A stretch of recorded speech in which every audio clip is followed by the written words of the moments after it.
2025년 새해가 밝았습니다. 새해 송구영신 예배가 지나고 첫 수요 예배인데요.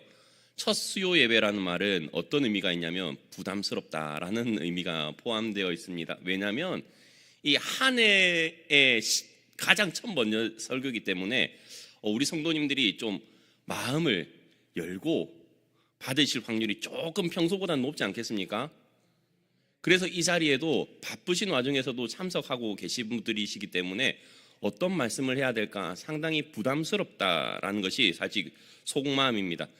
그럼에도 불구하고 이 본문을 정한 이유는 1절 위에 혹시 좋은 성경을 가지고 계시면 뭐라고 적어져 있냐면 산돌과 하나님의 백성이라고 되어 있기 때문에 산돌이신 예수님, 그리고 그 산돌이신 예수님을 닮아서 우리도 산돌이어야 되고 하나님의 백성이 어떻게 살아야 될까, 올 한 해 우리는 어떻게 살아가야 되는가라는 제목으로 사실 말씀을 전하고자 합니다. 그래서 제목이 뭐냐면 2025년 우리는 어떻게 살아야 하는가라는 제목이 되고 있다는 것입니다.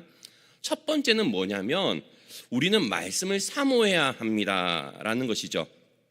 1절과 2절에서 그러므로 모든 악독과 모든 기만과 외식과 시기와 모든 비방하는 말을 버리고 갓난 아기들 같이 순전하고 신령한 젖을 사모하라. 이는 그로 말미암아 너희로 구원에 이르도록 자라게 하려 함이라라고 하면서 안 좋은 것들을 다 어떻게 하라고요? 버리고 신령한 젖을 사모하라라고 말씀을 하고 있다는 것이죠. 신령한 젖, 그리고 순전하고 신령한 젖이 무엇일까요? 주님의 말씀이겠죠. 그렇지 않나요? 그런데 그것을 얻기 위해서 사모하기 이전에 버려야 될 것들이 참 많습니다. 악독, 기만, 외식, 시기, 비방 이런 것들이 있는데요. 악독이라는 것은 사전을 살펴보면 마음이 흉악하고 독한 것을 말을 한다고 하죠. 그런데 이 악독이라는 것은 극단적으로 남을 해하고자 하는 마음이 있을 때 드러나는 것이죠.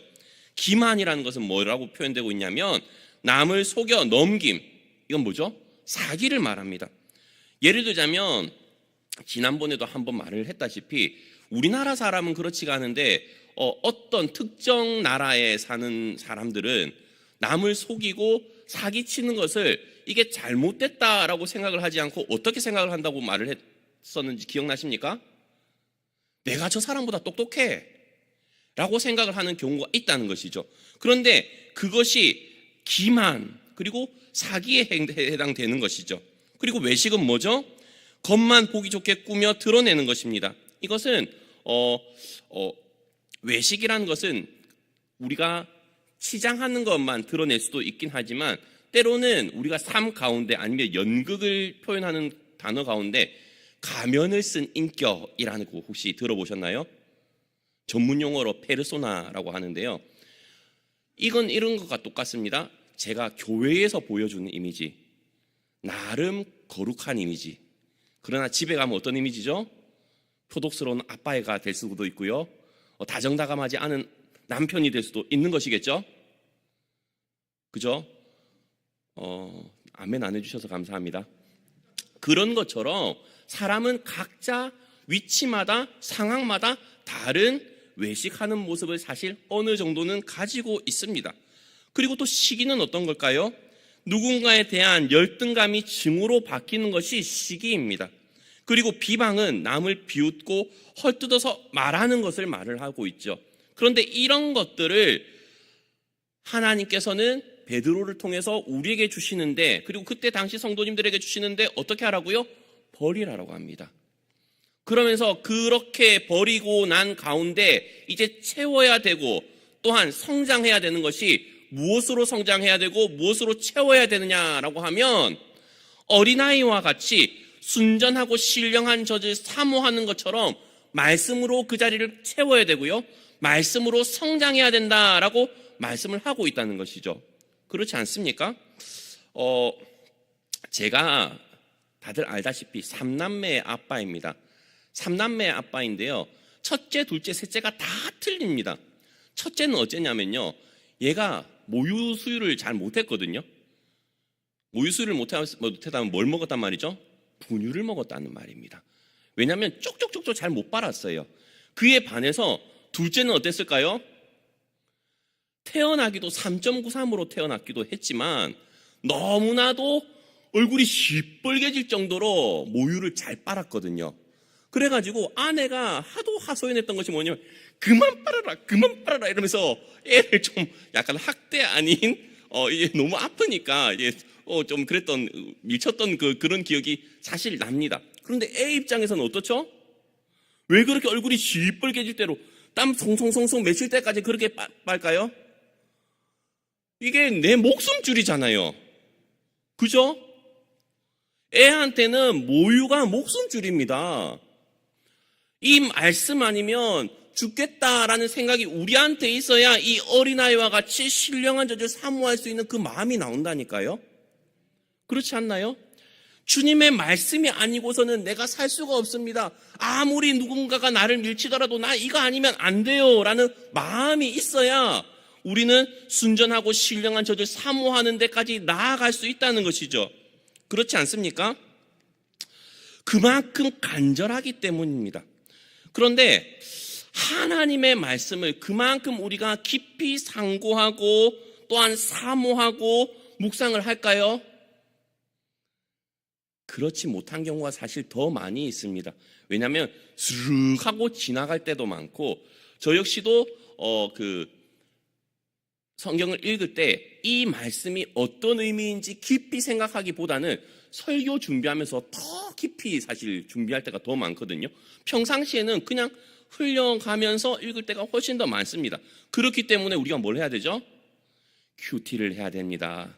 아직 늦지 않았습니다. 신청해 주시기 바랍니다. 그런데요, 그렇게 하나님의 말씀을 사모하면서 먹으면서 2절 후반부에는 어떻게 설명하고 있냐면 구원에 이르도록 자라게 하려 함이라 라고 성경은 말씀을 하고 있습니다. 모든 생명이 있는 것은 자랍니다. 그죠? 부모로서 애를 뱃속에서 280일간 데리고 있습니다. 280일간 데리고 있는데 처음도 100g, 2주째도 100g 이래 되면 되겠습니까? 안 되죠. 뱃속에서도 자라고 나와서도 자랍니다. 물론 태어나가지고 일주일 사이에는 좀 빠집니다. 과학적으로 그렇습니다. 그런데 그 일주일간 잠깐 빠졌다가 그 다음부터는 또 폭풍 성장을 하는 것이 아이들 아니겠습니까? 기본적으로 아이들뿐만이 아니라 식물, 곤충, 물론 곤충도 약간 예외가 있는 것도 있긴 하지만 대부분 다 자랍니다. 자라는 것이 법칙인 것이죠. 만약에 부모 입장에서 갓난아이가 태어나가지고 30일이 지나고 100일이 지나고 1년이 지났는데도 그대로면 어떤 마음이 들까요? 안 돼봐서 모르시겠죠? 저는 앞이 깜깜할 것 같습니다. 왜냐하면 얘는 젖만 빨다가 인생을 마무리해야 되잖아요. 나중에 옹알이도 좀 하고 기기도 하고 뒤집기도 하고 일어서기도 하고 저한테 와가지고 빠빠빠빠빠 이렇게 해야 좀 저도 아빠로서의 기쁨이 있지 않을까요? 그런데 계속 아이처럼 자라지 않고 젖만 먹는다고 하면 아마 부모로서 참 많이 근심거리가 될 수도 있고 때로는 기도 제목이 될 수도 있습니다. 그렇기 때문에 자라나야 되는 것입니다. 그런데 자라나야 된다라고 말씀하면서 오늘 본문 3절에는 뭐라고 말씀하고 있냐면 다 함께 읽어볼까요? 시작! 너희가 주의 인자하심을 맛보았으면 그리하라. 자, 자라나야 되는데 우리가 주의 인자하심을 맛보았으면 자라나야 된대요. 그렇지 않나요? 자, 우리가 주님의 말씀을 사모하고 주님의 말씀을 기대하면서 성장하는데 우리가 말씀을 보고 말씀을 늘 상고하고 묵상하는 이유가 뭐죠? 말씀을 읽으면 읽을수록 우리가 누구를 닮아가는 것을 알 수 있냐면 다윗을 닮아가는 것을 알 수 있습니다. 그게 무슨 말이냐면 다윗이 주님을 알면 알수록 어떤 고백을 했죠? 주의 말씀이 무엇보다도 달다고요? 꿀송이보다도 더 달다라고 고백을 했지 않습니까? 그것을 말씀을 알고 하나님을 알면 알수록 그렇다고요. 그런데 마찬가지로 우리도 주님을 알고 주님의 말씀을 경험하면서 읽고 그 말씀이 내 삶에 적용되는 것을 보면 주님의 인자심이 얼마나 크고도 높고 깊은지를 알 수가 있잖아요. 그죠? 그러니까 당연히 우리도 그렇게 할 수 있다라고 성경은 말씀을 하고 있습니다. 그래서 말씀을 통해서 신앙이 자라고 믿음이 자라서 성숙한 신앙인이 되어야 되는 것이 바로 우리가 올 한 해 2025년도 해야 될 일이고 이렇게 살아야 되는 것입니다. 두 번째는 뭐냐면 우리도 예수님처럼 산돌이 되어야 된다는 것입니다. 자, 오늘 본문에서는 예수님을 보고 산돌이라고 했는데 또 우리 보고도 산돌이 되어야 된다고 말씀하고 있죠. 4절과 5절 다 함께 읽어볼까요? 시작.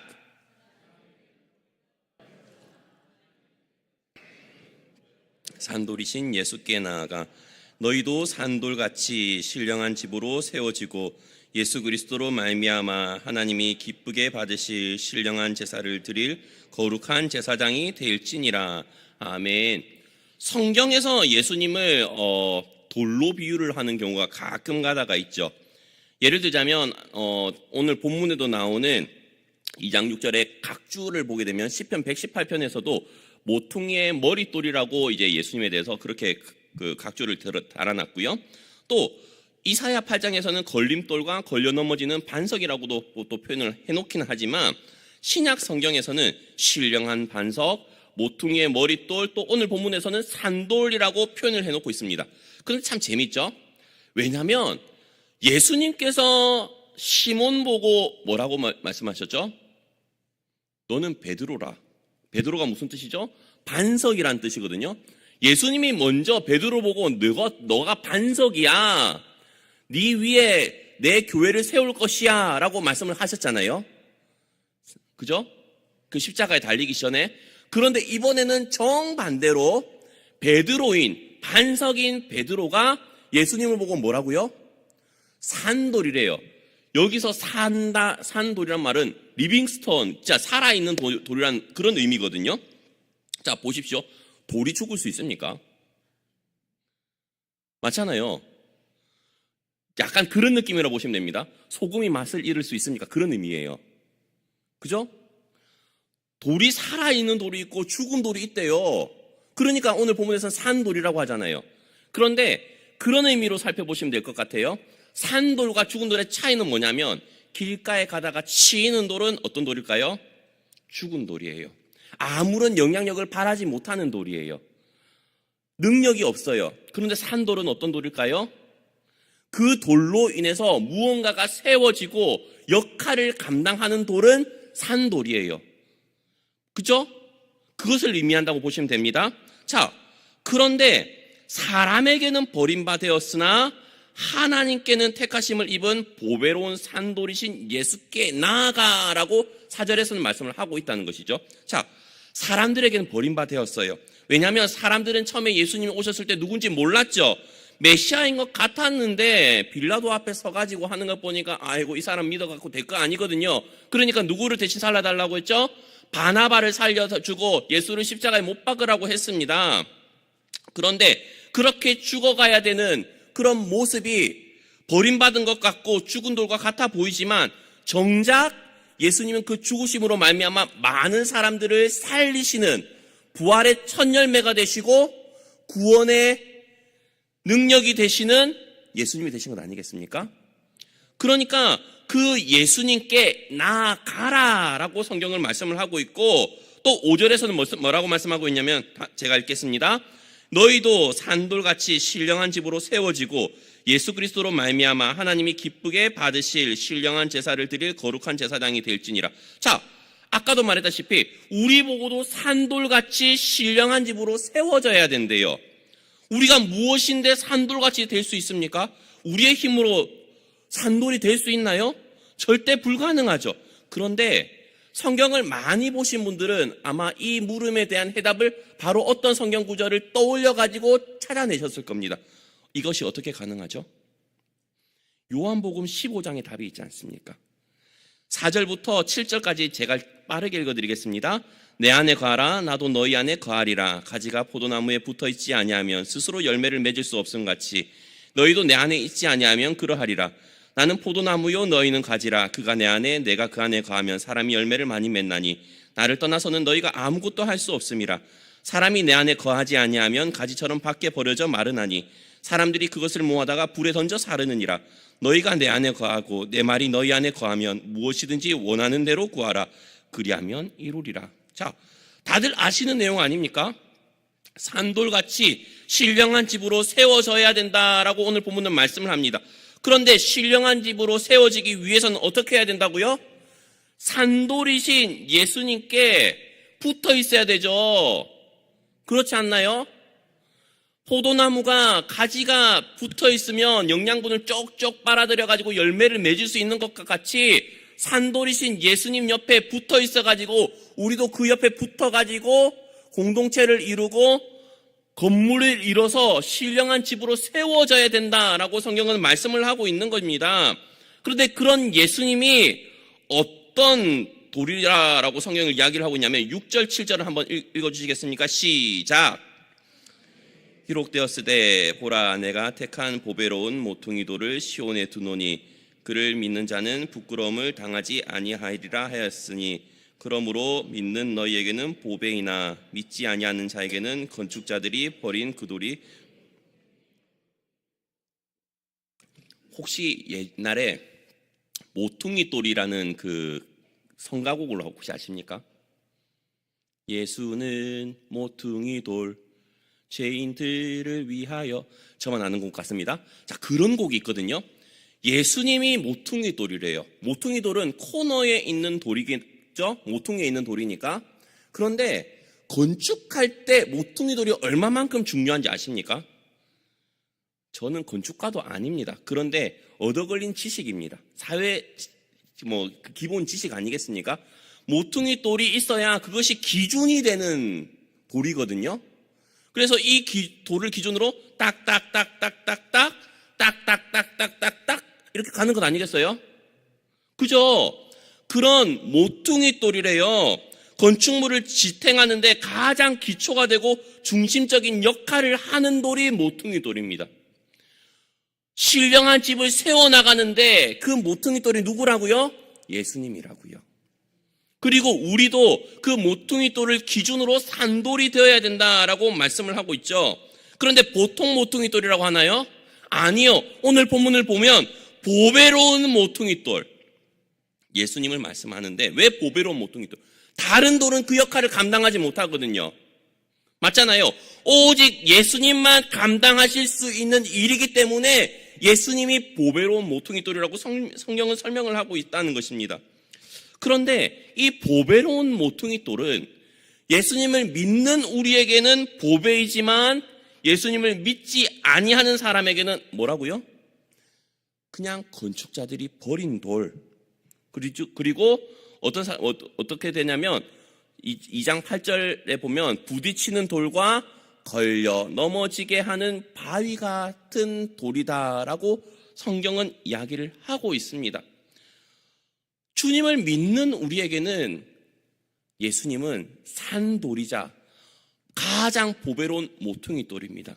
그런데 아까도 말했다시피 우리도 산돌이 되어야 됩니다라고 말한 것처럼 그 가장 보배로우신 예수님과 같이 그 산돌 옆에 딱 붙어가지고 우리도 신령한 집을 지어나가는 올 한 해가 되어야 된다는 겁니다. 그 신령한 집이 뭐죠? 주님의 몸된 교회입니다. 그런데 그렇게 하기 위해서는 아까 위에 맨 처음에 뭐였죠? 시기와 악독과 그런 것들을 다 버려야 되는 것이 먼저 선행되어야 되겠죠. 예수님은 사람들의 배척과 불순종으로 인해서 버림받으셨습니다.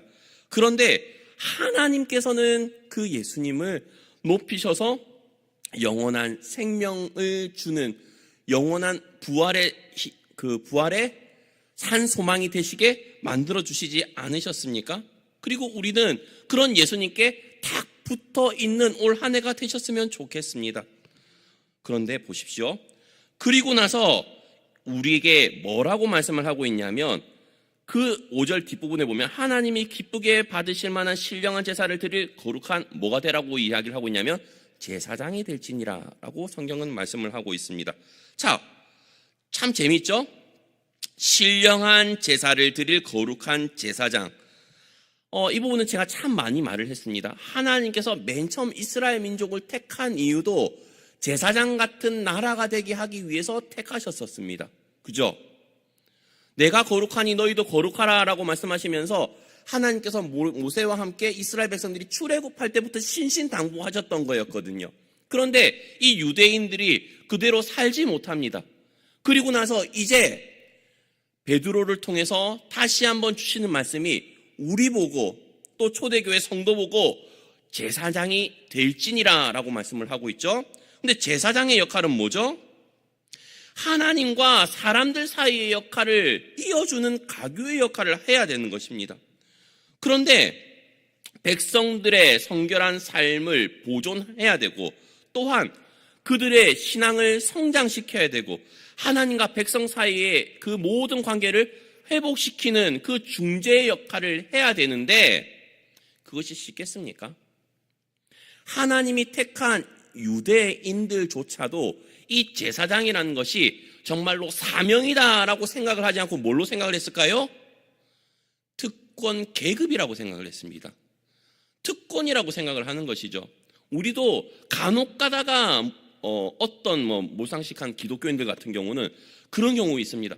내가 기독교인이기 때문에 난 구원을 받았기 때문에 라고 하면서 너무 특권의식에 쩔어 계신 분들도 사실 간혹 가다가 보이기도 합니다. 그런데 기독교인은요, 특권에 사로잡히는 분이 아니라요, 예수님처럼 섬겨야 되는 자리입니다. 낮아져가지고요, 오히려 정말로 하나님과 그 사이를 잇기 위해서 정말로 많이 섬겨야 되고요, 베풀고요, 정말로 아낌없이 나누어주는 나무와 같은 삶을 살아야 되는 것이 사실 기독교인의 역할이죠. 그런데 그렇게 살지 못하는 경우가 많지 않습니까? 하나님 앞에 우리는 제사장으로서 그 역할을 잘 감당해야 됩니다. 화평의 도구, 그렇게 사용되어야 되는 것이죠. 자, 그리고 세 번째는 뭐냐면 우리는 사명대로 살아야 된다는 것입니다. 또 부담스럽죠. 사명이라는 글자만 나오면 그냥 알레르기처럼 우리는 마음속에서 숨이 턱 막힐 때가 있습니다. 저도 목사기 때문에 사명이란 말만 들으면 턱 막힐 때가 있습니다. 왜냐하면 목사하지 말고 선교사라고 가라고 하면 어떻게 하나 이런 부담감부터 들 때가 있기 때문에 사명이라는 그 글자가 주는 무게감은 사실 엄청 높습니다. 부담감이요. 그런데 자, 유대인에게 있어서 하나님께서 주신 사명, 그리고 또 이 말씀을 들었던 이들은 이방인들이고 우리 역시도 유대인이 아니기 때문에 기본적으로는 이방인입니다. 그런데 하나님께서는 우리를 예수님을 믿는 모든 사람들로 하여금 오늘의 말씀을 주시지 않습니까? 너희는 뭐라고요? 택하신 족속이요, 그죠?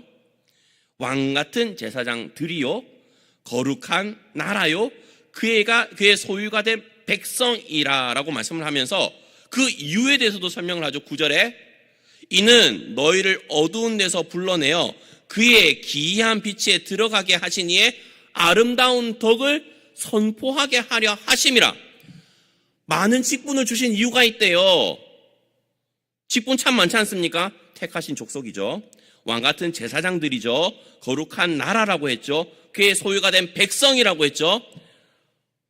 4가지 사명을 주셨는데 이 사명을 주신 이유가 정말로 예수님의 그 아름다운 덕을 선포하게 하래요. 하나님의 덕을. 우리가 정말로 복음을 증거하는 그 사명이 이 4가지 모든 택하신 족속, 왕같은 제사장들, 거룩한 나라, 그의 소유가 된 백성에 다 들어가 있다는 것입니다. 자, 그런데 생각을 한번 해보겠습니다. 자, 부담스럽나요? 안 부담스럽나요? 택하신 족속이라고 생각하면 그냥 감사한 마음이 들어요. 죽을 수밖에 없는 우리를 택하여 주셨구나 라고 하면서 감사하는 마음이 드는데 그 다음은 조금 부담스러워요. 왕 같은 제사장이라고 하니까 왕은 뭐 누리면 될 것 같아요. 그죠? 권세 누리면 될 것 같고, 그런데 왕 같은 제사장들이래요. 그러면 이게 누리는 것도 아니고 안 누리는 것도 아니고 뭔가 미묘한 마음이 들어요. 근데 아까도 말했다시피 왕 같은 제사장들 역시도 정말로 주님을 온전히 신뢰하면서 나아가는 그 믿음으로 살아갈 때 모든 것을 주님 안에서 누리는 것뿐만이 아니라 정말로 섬김의 자리거든요. 왕이 누리는 자리인 것 같지만 실질적으로 모든 백성을 섬겨야 되는 자리잖아요. 좋게 말하면요, 우리가 대통령을 왜 뽑아놨습니까? 열일하라고 뽑아놓는 것 아니겠어요? 그죠? 근데 뽑아놨더니 어떻게 하죠? 아침 회의도 안 하시고, 그죠? 마찬가지로 왕 같은 제사장들이라는 말은 하나님께서 이 직분을 주면서 이 일을 맡기면서 열일하라고 주신 겁니다. 그죠? 그리고 거룩한 나라라는 것은 정말로 하나님이 거룩하기 때문에 우리 역시도 거룩하게 살기를 간절히 바라시는 겁니다. 세상 사람들은 우리를 보면서 하나님 나라를 봅니다. 그죠? 천국을 우리를 보면서 봐요. 우리가 이 땅에 살면서 정말로 저 천국에 대한 소망을 가지고 살면, 아, 누구를 보니까 진짜 하나님이 살아계신 것 같아, 진짜 천국에 있는 것 같아 라고 느낄 수 있죠. 특히 안 믿으신 분들도 진짜 천국에 대한 소망을 가끔가다 가지시는 경우가 있는데, 어떤 경우가 있냐면 병원에서 암 환자 병동들 같은 경우에서 특히나 믿으시다가 암에 걸리셔가지고 죽을 위기 가운데 계신데 그 상황 가운데서도 하나님을 찬송하고 말씀을 읽으면서 주님께 기도하는 모습을 보면 다른 안 믿는 암 환자들 같은 경우는 고개를 절레절레 흔들면서 진짜 하나님이 살아계신가 보다라고 인정을 한다는 거예요. 그렇지 않을까요? 호스피스 병동에서 섬기시는 분들은 그런 간증들을 상당히 많이 보시거든요. 그런데 그것이 우리가 이 땅에서 살면서 드러낼 수 있는 거룩한 나라라는 거예요. 우리는 거룩한 나라로 살고 있습니까? 그의 소유가 된 백성이라고 합니다. 우리는 하나님이 인치신 하나님의 소유가 된 백성이에요. 그런데 우리는 누구의 소유가 된 백성처럼 살면 안 될까요? 사탄의 종노릇을 하면 안 되겠죠. 아까 위에 있는 악독과 기만과 외식과 시기와 모든 비방하는 말을 버리란 이유는 그것이 사탄으로부터 오는 것이기 때문에, 그죠? 그 모든 것들을 버리고 하나님의 소유가 된 백성처럼 살라는 것입니다. 저는 우리 모든 성도님들이 이렇게 사셨으면 좋겠습니다. 자, 오늘 이렇게 베드로전서 2장 1절부터 10절까지 말씀을 한번 살펴보았습니다. 한번 정리를 해볼까요? 자, 첫 번째는 우리는 하나님의 말씀을 사모해야 된다는 건데요. 사모해야 되는 이유가 무엇이죠? 잘하기 위해서예요. 그죠? 순전하고 신령한 젖을 사모하는 이유는 구원에 이르도록 잘하게 하려 함이라. 그리고 자라나는 이유는 우리는 주님의 인자심을 맛보았기 때문에 당연히 그러해야 되고, 자라나는 것은 당연한 것이다라는 것이죠. 그만큼 우리는 말씀을 사모해야 되고 또한 하나님께 기도해야 되는 것이 우리 모든 성도님들이 올 한 해 해야 될 것이라는 것이죠. 그리고 두 번째는 아까 뭐라고 했죠? 예수님처럼 산돌이 돼야 된다는 거예요. 그런데 산돌은 그냥 됩니까? 아니죠. 보배로운 산돌이신 예수님께 딱 붙어서 함께 신령한 집을 지어져 갈 때 그것이 우리가 산돌이 됩니다. 예수님께 접붙여져 있지 않고 예수님께 붙어 있다가 누가 돌로 팍 찼을 때 걷어 떨어져 나가면 우리는 산돌일까요? 죽은 돌일까요? 죽은 돌이죠. 붙어 있지 않으면 우리는 죽은 돌이 될 수밖에 없습니다. 그렇기 때문에 예수님께 딱 붙어서 함께 신령한 집을 지어나갈 수 있는 우리 모든 성도님들이 되어야 되고요. 세 번째는 우리는 사명대로 살아야 됩니다. 아까도 말했지만 네 가지죠. 택하신 족속, 왕같은 제사장들, 거룩한 나라, 그의 소유가 된 백성. 근데 이것은 무엇 때문이라고요? 우리를 어두운 데서 불러내어 그의 기이한 빛에 들어가게 하신 이의 아름다운 덕을 선포하게 하려 하심이라. 이것까지 하나님께서는 우리에게 사명으로 주셨습니다. 올 한 해 말씀과 기도하기를 힘쓰시고 또한 정말로 전도에 애를 쓰시는, 주님께서 우리에게 맡겨주신 사명을 잘 감당하실 수 있는 우리 옥포제일교회 성도님들 되시기 바랍니다.